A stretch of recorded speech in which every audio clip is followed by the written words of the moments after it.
Hey, it's Richard here with Sherwood Motor Cars. Today I'm really excited to talk about this beautiful 1966 Chevy Corvette. These cars have been renowned since they were new, for their beauty, for the style, for the unique design that they have. There's lots of them out there, but what I really want to talk about is what makes this car special and what makes this car just so spectacular. One of the things that it has going for it is, of course, the 427-inch Chevy engine. This was a pretty rare option in 1966. As you can see, this one is really highly detailed, and it's a good example of what we see throughout the entire car.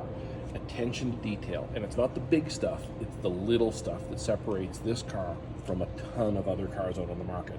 It's stuff like the sending line for the oil pressure sender is got the correct wrap on it.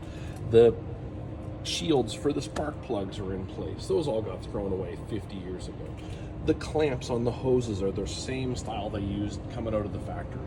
So the accumulation of that stuff that is so painstaking to do when you spread it across an entire car, there's just no shortcuts on this car. This car was restored about 12 years ago in British Columbia, and the quality of the workmanship and the attention to detail really shows throughout.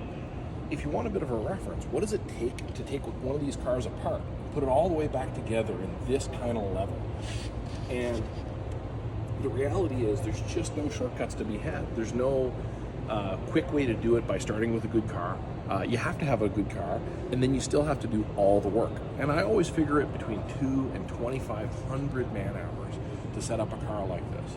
If you can find a shop that would do that at $100 an hour, that's $250,000 of labor to get a car to this level without any parts.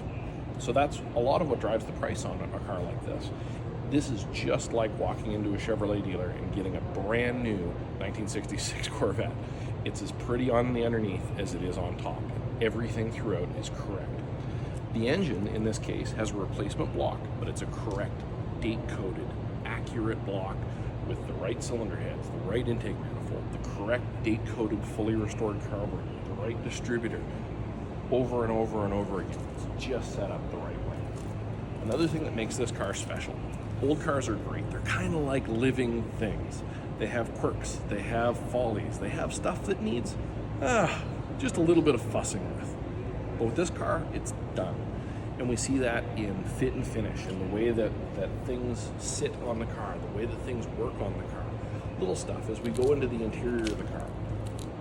How cleanly and nicely the doors open and close on this car. They fit the door jambs perfectly. The interior of the car has, just the right layout. Everything's fully restored. The chrome around the bezels that always takes a beating on a car that's of this age. It's not just okay, it's not just good, it's perfect. And when you sit in here behind the steering wheel, you really feel that.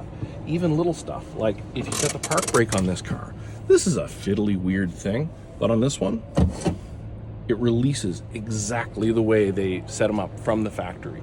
That is a huge pain to set up, frankly. But on this car, they've taken the time for those little small details and to make them not just look right, not just be in place, but to look right, fit right, and to be right. And you see that throughout the interior of the car, throughout the exterior of the car, and in every mechanical function. All of it works. All of it's good. The vent window cranks are smooth and nice. The weather strip fits perfect. I haven't had a chance to take this car for a drive, but I bet you there's no wind that comes through them because they've spent the time to make them really fit.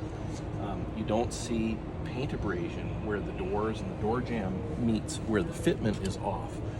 That's not easy to accomplish on any old car, but on this one, the paint shows just as good as the day that it was sprayed.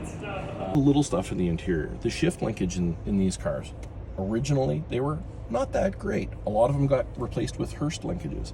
In this case, it's a correct stock Muncie linkage, but not just a 50-year-old or a 60-year-old correct stock Muncie linkage. It's a perfect one.